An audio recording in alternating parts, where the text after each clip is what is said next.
Los policlínicos no están estandarizados y los programas de atención a personas trans no están reconocidos por el Estado. ¿Qué significa eso? Que no tienen ni un solo peso de presupuesto. Estamos en un déficit tanto del Ministerio de Salud como de FONASA. No todos los hospitales tienen la prestación de operaciones de readecuación genital, por ejemplo, porque no tienen el equipo para poder hacerla. Yo diría que es hasta prohibitivo y hay muchas personas que se endeudan o que tienen que buscar distintas maneras para poder cubrir la operación. Muchas personas trans que por no lograr también esta transición aumentan sus tasas de posibilidad de suicidio. Soy de esas personas que sí pensó en suicidarse. Es un problema social que hoy día, por ejemplo, en Chile no nos estamos abordando. Las hormonas se las consiguen de otros programas y hay directores que han acomodado presupuestos internos, pero presupuestos estatales no hay. Al año me gastaba entre 1.600.000 y 1.700.000 solo en hormonas. Y eso hace que tú estés más en el mercado negro con siliconas industriales, el mal uso de hormonas, el exceso de uso de hormonas. Hay una intención de las autoridades, pero es difícil llevarla a cabo dado las circunstancias que hemos tenido en los últimos 2 años sobre todo. Si son programas y no están reconocidos, no pueden funcionar en red. Al no existir, pasa que uno tiene que escribir otra cosa. Y me indicaron que tenía que mentir con mi dirección. Movemos la ilegalidad tratando de estar en la legalidad. La ley de identidad de género sigue con un montón de reparos por parte de las organizaciones trans. Existe muy poca voluntad política para poder movilizar esa ley a algo que responda a las reales necesidades que tiene la población trans en Chile.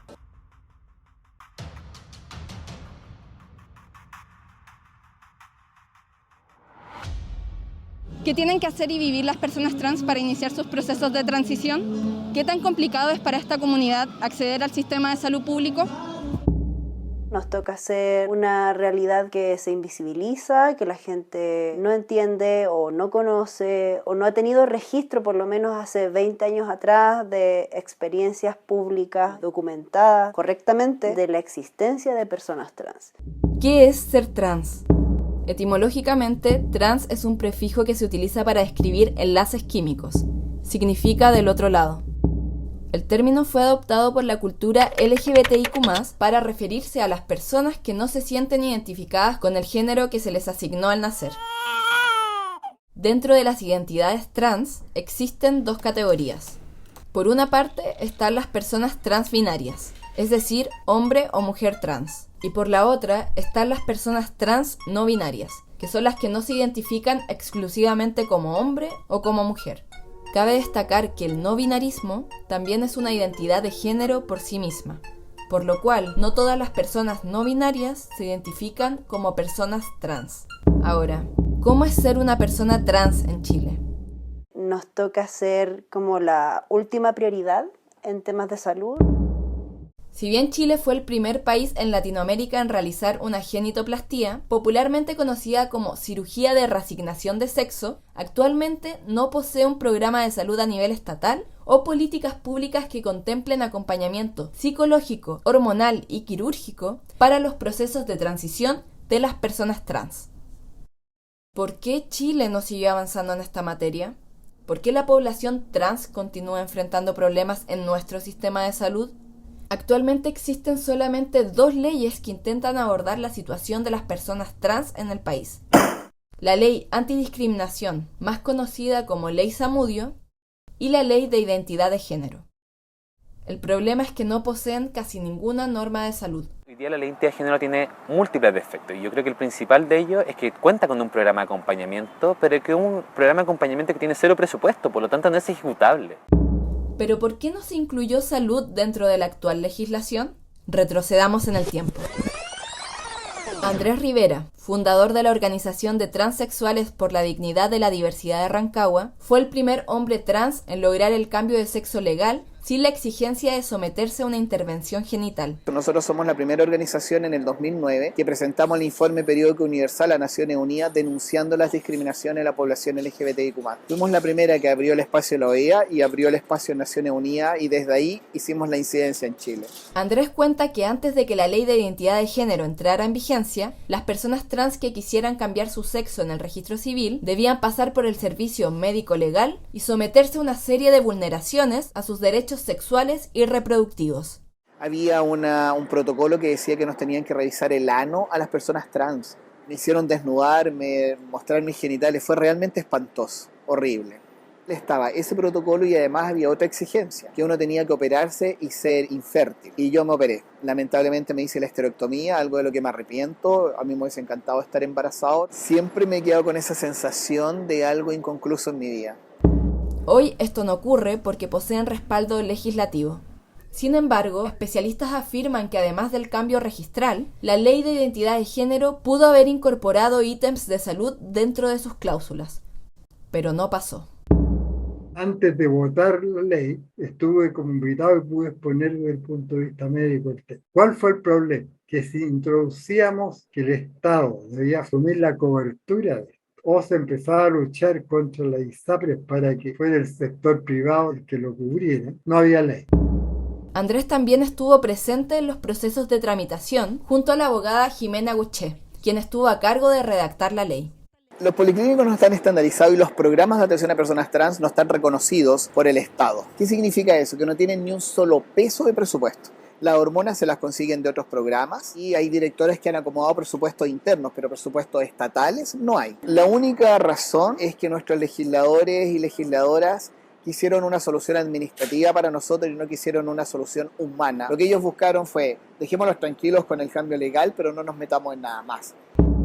No todas las regiones o no todas las zonas de Chile tienen un policlínico de identidad de género. En general pasa, y sobre todo ahora que no existe una coordinación central, que queda mucho el arbitrio de lo que tenga en tu zona. Puede tener una prestación como puede tener 5 prestaciones mucho mejores. Esto se condice con lo que declara Andrés sobre los policlínicos de identidad de género, que hasta ahora funcionan gracias a la voluntad de algunos hospitales y personal médico, en un intento de cubrir las demandas y necesidades de salud de la población trans. Se conversa con las jefaturas directas y la jefatura directa permite ceder horas de atención. En mi caso, que yo trabajo en el programa de adolescencia en el hospital, un par de las horas de adolescencia se destinaban al programa de identidad de género. La terapeuta ocupacional lo mismo, la trabajadora social igual, la psiquiatra infantil igual. Entonces teníamos 2 horas de un profesional, 3 de otro, 4 de otro y así. Esto nos lleva a varios problemas. La utilización política de estos programas de salud, porque el gobierno no da recursos, pero sí le responde a Naciones Unidas, por ejemplo, frente a ¿qué ha hecho usted para la incorporación de personas trans? No, nosotros tenemos programas de salud en diferentes hospitales de la región. El Colegio Médico nos facilitó el último catastro que realizaron sobre estos centros y sus prestaciones. Actualmente Chile cuenta con un total de 17 policlínicos de identidad de género. 3 ubicados en el norte, 1 en el centro, 5 en la región metropolitana y 8 en el sur. Pero, ¿son suficientes? Para entender más, fuimos a conocer uno de los policlínicos más icónicos de Santiago, el Hospital San Borja Arriarán, lugar donde en 1973 se llevó a cabo la primera genitoplastía a una mujer trans en Latinoamérica. Ella fue Marcia Torres Mostajo. Por años se desempeñó como estilista y vedette, marcando un hito en la cultura trans. Pedro Lemebel la declaró como la hija ilustre del atrevimiento. Falleció en 2011 a causa de un accidente cardiovascular, pero su legado se mantiene hasta el día de hoy, ya que rompió tabúes y ayudó a visibilizar una realidad que en esos años era desconocida. Rafael Ríos comenzó a trabajar como endocrinólogo bajo los conocimientos y guía del doctor Enzo Devoto. Hoy es uno de los especialistas más antiguos del Policlínico de Identidad de Género. La disponibilidad de horas es limitada porque siempre es más la demanda que la oferta, porque son horas asignadas a endocrino en general, no son horas para pacientes trans en particular, sino que dentro de las horas del servicio de endocrinología nosotros los atendemos. Es el gran problema el apoyo diagnóstico. Nosotros lo que hacemos es hacer los tratamientos hormonales, pero no hacemos los diagnósticos ni los apoyos psiquiátricos ni psicológicos. En general, la disponibilidad de horas de atención son aceptables, pero por supuesto nunca es suficiente en términos de que la demanda siempre es mayor. Actualmente el Hospital San Borja Arriarán atiende a 170 pacientes en su programa. A través de solicitudes de transparencia, consultamos en otros centros el número de pacientes trans por año, para de esta forma corroborar el panorama actual de las consultas médicas. En el Policlínico del Hospital San Juan de Dios, el 2016 comenzó atendiendo 16 pacientes, mientras que en 2021 aumentaron a 79. El Hospital El Pino no ha experimentado mayores variaciones, alcanzando una media de 23 pacientes por año. Y el Hospital Barros Lucos no posee desglose anual, pero nos indicó que ha atendido un total de 130 pacientes trans entre 2018 a 2021. También investigamos si estos policlínicos efectivamente no cuentan con financiamiento estatal, y absolutamente todos los centros consultados validaron esta información. Lorenza Quesada esperó durante casi un año acceder a una genitoplastía en Santiago. Al no ser contactada, decidió viajar a Villa Alemana, comuna donde nació, para pedir desde el CEFAM que le correspondía un traspaso al Hospital Carlos Van Buren de Valparaíso.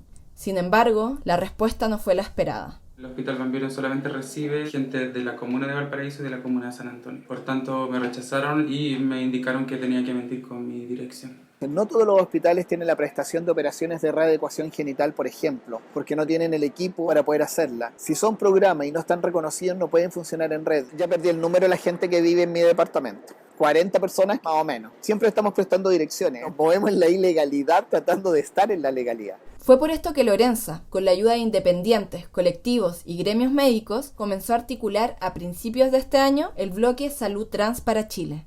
Octubre, mes de agitación, tiene como objetivo incorporar a la salud trans para Chile dentro de las 100 primeras medidas del próximo gobierno. El acceso libre y universal a todos los policlínicos del país es una de las metas de la organización.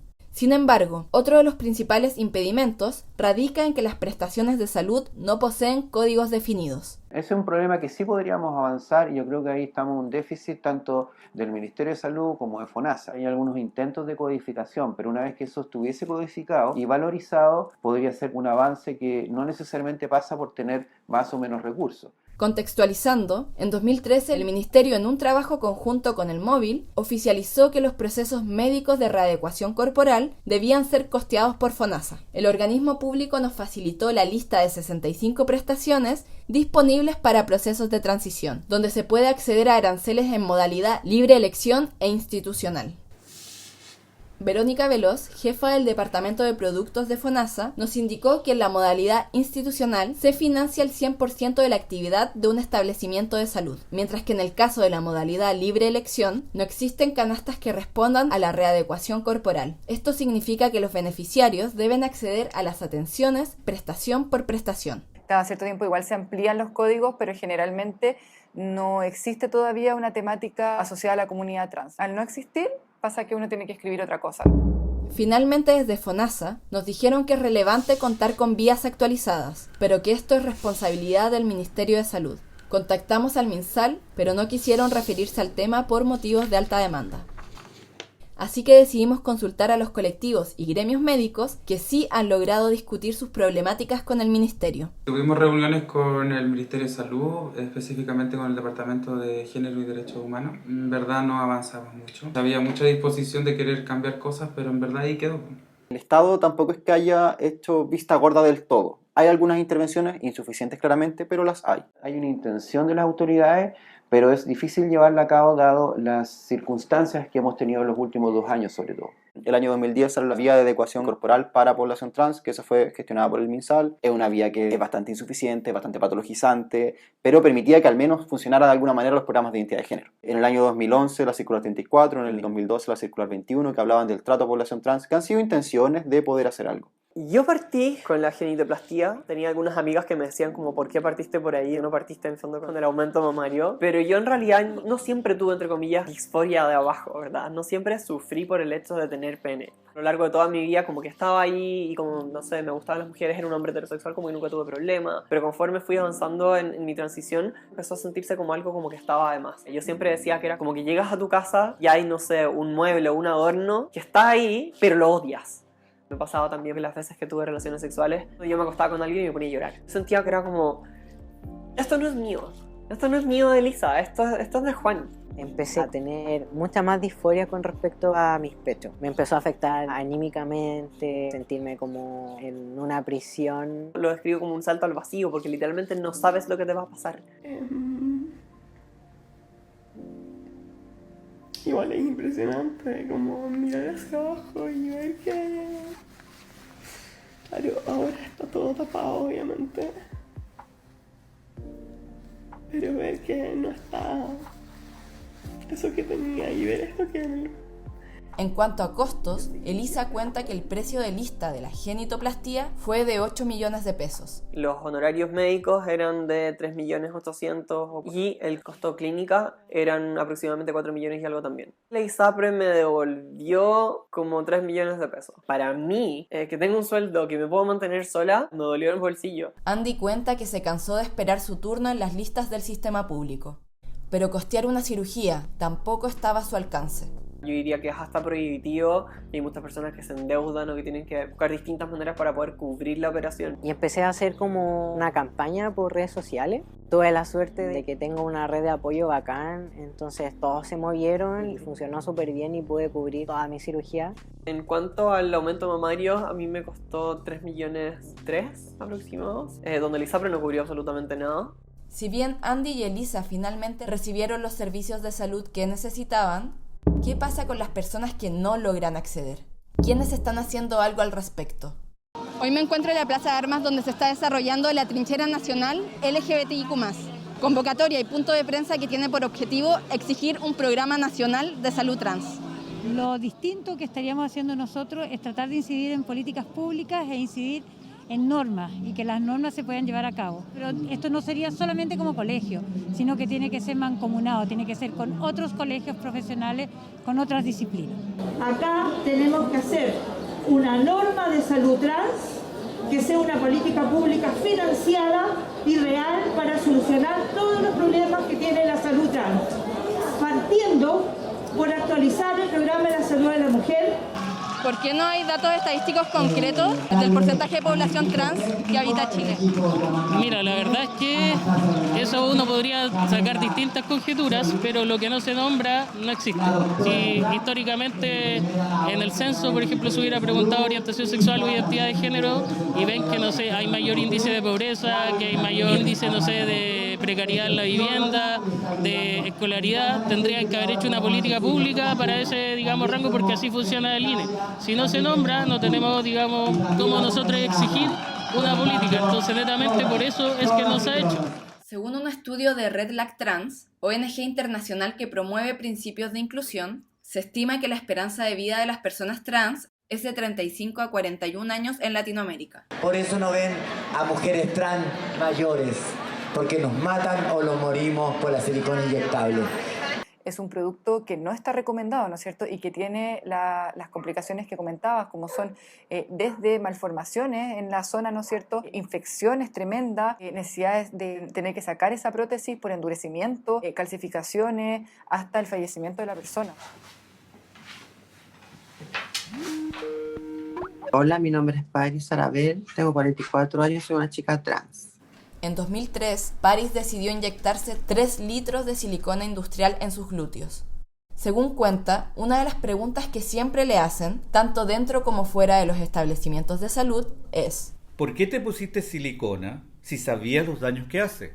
No saben de que eso viene de un problema de atrás, de asegurarse de que no te maten, de que no te peguen en la calle antiguamente, para también prostituirnos, porque no nos daban pegas, y para gustarle al hombre también, para sentir también esos vacíos emocionales que uno tiene como mujer trans. Para poder pasar piola tienes que ser cada vez más el modelo que esta sociedad exige. Y eso hace que tú estés más en el mercado negro con aceite industrial, siliconas industriales, el mal uso de hormona, el exceso de uso de hormona. De hecho, yo misma ahora me inyecto hormonas, tomo tabletas a veces y tengo siempre una pierna que siempre se me hincha. Las hormonas tú las encuentras en las ferias libres, como las encuentras en las farmacias de grandes cadenas donde no te piden receta médica. Son por problemas de que uno no hace las cosas bien, porque tenés que ir primero a un endocrino. En particular sale súper caro. Recurren a anticonceptivos, pero sobre todo a tratamientos inyectables, con altas dosis de estradiol, que puede traer consecuencias importantes, por ejemplo, con la coagulación. Y en el caso de los hombres trans que se masculinizan, a anabólicos o testosterona conseguida en forma ilegal en los circuitos de internet y de circuitos de fisicoculturismo, digamos. El tratamiento hormonal es súper caro. Sumando y restando, yo calculaba que al año me gastaba entre 1.600.000 y 1.700.000 solo en hormonas. Pero eso solo las pastillas. No estamos contando doctores, no estamos contando exámenes. En el caso de Andy, su tratamiento hormonal lo cubre el policlínico, gracias a las gestiones internas realizadas por algunos funcionarios. Los fármacos al inicio en la farmacia no les daba los fármacos. Actualmente, después de obviamente presentar al comité de farmacia, hacer todo el trámite, mostrar la evidencia, etcétera, la dirección autorizó, el comité de farmacia autorizó y ahora tenemos los fármacos disponibles, no todos, sino algunos para los pacientes. Si tú lo piensas entre comillas como unitariamente, puede llegar a no ser tan terrible, pero cuando tú lo sumas, cuando tú lo mensualizas, cuando tú lo anualizas, en verdad es un costo pero que es súper heavy. Otro de los problemas que enfrenta la población trans es la discriminación y desinformación en los centros de salud. La primera encuesta de población trans en Chile, realizada por OTD, arrojó que el 96% de las personas consultadas afirma que han cuestionado su identidad en centros médicos, mientras que el 25% ha recibido burlas. Desde el guardia del hospital, del enfermero, todo el mundo se ríe de nosotros, de nuestra misma cara. Se ha inculcado toda la vida que nosotros no somos personas normales. ¿Cómo me voy a atrever en un dispositivo en el que me van a violentar y no van a respetar mi nombre social, no van a respetar mi pronombre? Prefiero alejarme de los dispositivos de salud. Melissa y Franco también fueron víctimas de discriminación y acoso dentro del sistema de salud. Una de mis primeras psiquiatras que me atendió, recuerdo que un día me dijo, textualmente cuando yo le dije que yo pensaba en ser mujer, me dijo, no, ¿para qué vayas a ser mujer si podéis ser un maricón muy fuerte? Un maricón muy gay, como podéis ser muy gay. A los 16 comenzó terapia con otro psiquiatra a quien vio durante un año. Previo a comenzar todo mi tratamiento y mi terapia hormonal, que era súper violento con muchas cosas. Me decía como que en realidad el tema como de lo que yo iba a hacer, en realidad nunca iba a solucionar ninguno de mis problemas, como que todo iba a seguir siendo muy terrible. Me tocó atenderme con una matrona. Me tenía que hacer la típica prueba del papá Nicolau. Entro y la tipa lo primero que me dice, así como, ¡ay, qué rico! Nunca había visto un tipo trans. Pucha, nunca he estado con nombre trans, interesante, tengo mucha curiosidad de ver. Empiezo a avanzar hacia mi proceso de feminización corporal. Él me empieza a acosar sexualmente. Acosándome sexualmente, incluso explícitamente, me sugiere que yo me vaya con él en un viaje hacia Argentina y que podríamos entablar una relación amorosa. En 2017, la encuesta T, también de OTD, arrojó que un 56% de las personas trans han querido suicidarse y el 57% lo intentó antes de los 15 años. Soy de esas personas que sí pensó en suicidarse y lo he hablado bastante con amigues y me doy cuenta que es algo súper real y que quizás esa cifra es mucho más alta. En 4 años el panorama no ha cambiado mucho. La Fundación Todo Mejora, a través de su último informe de la hora segura, expuso que el 54% de las personas trans encuestadas manifestó que ha tenido pensamientos suicidas, mientras que el 25% se hace daño y presenta planes suicidas. Finalmente no es solo un número, son muchas voces de adolescentes trans que llegan como con una conmoción tan alta que dicen como no quiero vivir más, es terrible. No todas las personas trans sufren disforia de género, que es la sensación de incomodidad o angustia respecto a su corporalidad. Sin embargo, quienes la viven pueden ver afectada su salud mental. Hay muchas personas trans que por no lograr también esta transición aumentan sus tasas de posibilidad de suicidio. Lo intenté 3 veces en mi vida. Solamente una vez en esa vez post-tránsito respetaron mi identidad de género porque ya estaba todo cambiado. Es un problema social que hoy día, por ejemplo, en Chile no nos estamos volcando.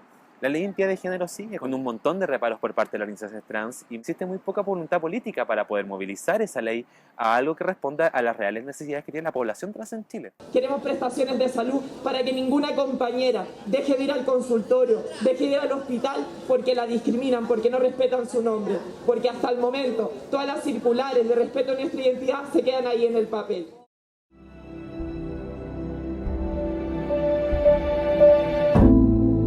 Nosotros también somos personas que somos parte de la cultura de Chile. También nos enfermamos, también tenemos sentimientos, también somos inteligentes, amamos, podemos ayudar, somos útiles a la sociedad. Entonces, de partir por ahí, de que si hacen un juramento para salvar vidas, para lo que sea, también nosotras lo merecemos. Hoy existe una alianza entre colectivos y trabajadores de la salud interesados en lograr políticas públicas para las diversidades trans. Esperan que esto se vea reflejado en la elaboración de un programa de salud nacional que vele y colabore con la incorporación de una comunidad que por años ha vivido segregada del resto de la población chilena. Ya es hora de responder la demanda. Salud trans para Chile.